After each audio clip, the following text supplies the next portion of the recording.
to Radiator Springs. Going home. McDonald's. Pixar, one of the most defining movie studios of our childhoods. A studio known for their amazing animation and their wonderful stories. A lot of these movies hold up surprisingly well, and even some are better now than when I was a kid. I'm saying this because when they slip up and make a bad movie, it's painfully obvious and sticks out like a sore thumb. And what better movie to highlight this fact than Cars 2? Cars 2 is so bad that it's baffling to think that this movie came out after Toy Story 3, one of the greatest trilogy endings of all time. Oh wait, now I like the first Cars movie. It's not as peak as I remember it, but it's still a good ass movie with funny and epic moments. However, the only reason it has sequels in the first place is cause of money. Okay, first let's start with the good stuff. The music score is scarily phenomenal. Like, did Michael Giacchino not realize he was scoring Cars fucking 2? However, I'm smart enough to know what actually happened. You see, Michael Giacchino was scoring the cancelled James Bond movie, 0069, until it was cancelled, and the producers went, yeah, that movie got cancelled, but you could use that score for the Cars sequel since, you know, it's basically a spy movie. Damn, fuck my life. And thanks to that, I listen to McMissle's theme whenever I work out. Seriously, why does it go so hard? I don't get it! Francesco is actually a pretty funny character. There's an actual funny joke in this movie. Is she American? Look out, ladies. Mater's fitting to get funky. Extremely. My name is John Mustard! The animation is great as always, and the fight scenes go hard. And, that's basically all of my unironic positives. First off, this movie is batshit insane.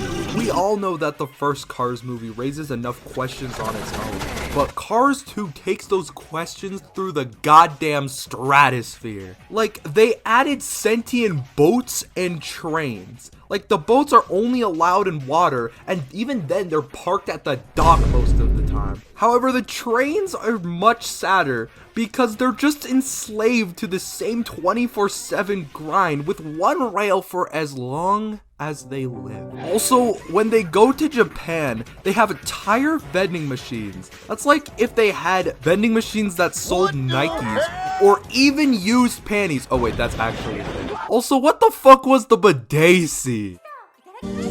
Brother, what's that? But the thing I question the most is the damn plot. So there's an underground car race war involving lemon cars, aka the disabled cars, versus the electric and newer cars. And they're basically trying to take them out with using evil oil or some shit. This leads to so many unfiltered deaths. Like, look up the kill count for this movie, it's insane. They even kill off the Bruce Campbell spy car on screen after he makes a yo mama joke. Your mother. Oh no, I'm sorry, it was your sister. You know, I can't tell them apart these days.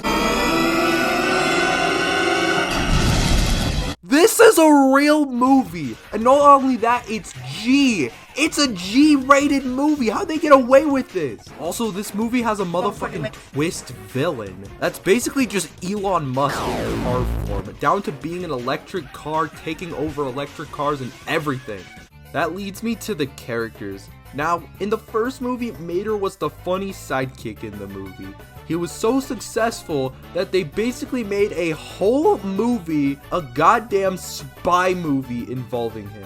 It's like if they made those Mater's Tall Tales shorts into feature-length films, which, need I remind you, slapped, especially the Tokyo and Monster Truck ones. I ain't on no gay shit though, but that is sexy as fuck. You know what I'm saying? Like, but for a full hour 40-minute movie, yeah, that ain't gonna work. Like, they play up his arc from him being a dumbass to a fake spy with these dumbass British cars thinking that he's just going under an act. Which leads to the funniest scene in the movie where he's in the clock tower having visions of people telling him he's not serious.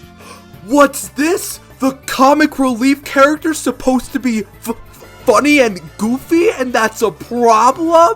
Does this movie really expect me to take the car who says, "He did what in his cup" from the first movie seriously? Bro, this ain't the Goofy movie. You are not him. The closest the Cars franchise ever came to making me give a damn about Mater was in the Goat Slice store, and I was scared for him as well. That shit spooked me when I was a kid. Anyways, these spy cars are so stupid.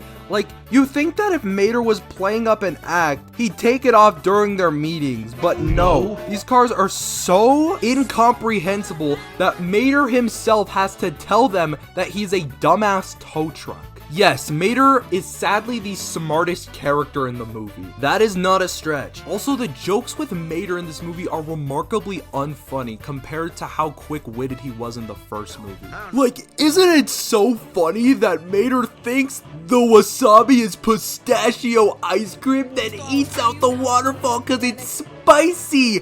Aren't you laughing so hard right now? And he pees too, isn't it funny? Then McMissle is just a generic spy car who does have a badass action scene at the beginning, killing thousands in the process. Then there's Holly Schiffa, which they weirdly make her Mater's love interest, which Mater kind of gets with at the end with the power of sexual harassment. Oh jeez. I mean, I get she's a hot spy car, but come on Mater, that's not the way to do it, pal. Now, you're probably all wondering about Lightning McQueen. You know, the main character of this franchise. Well, guess what? Mr. McGroomer himself is now the side character of his own movie, despite his fat red ass taking up half the poster. And whenever they try to do stuff with him, it's so secondary since the main plot is dead ass about Mater. Also, I don't need to tell you how inept and out of character the "I'm the bomb" scene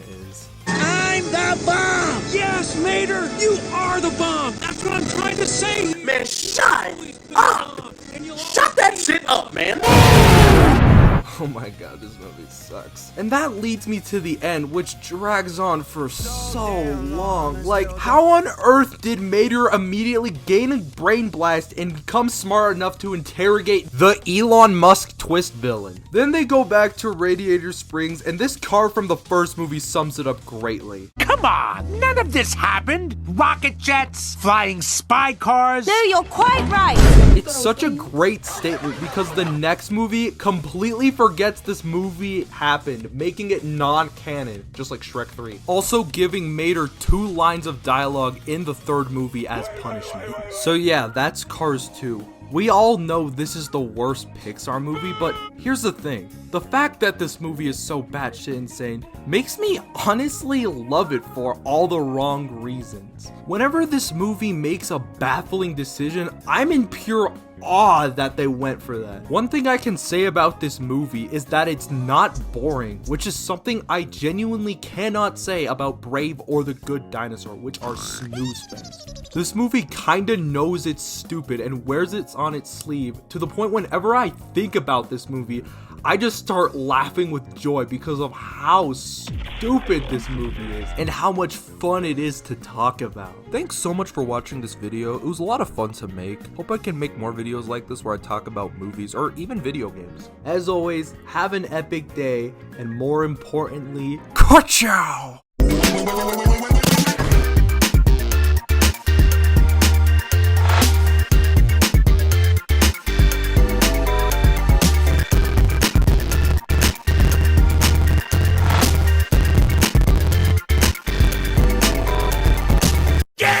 They don't hit the Pentagon!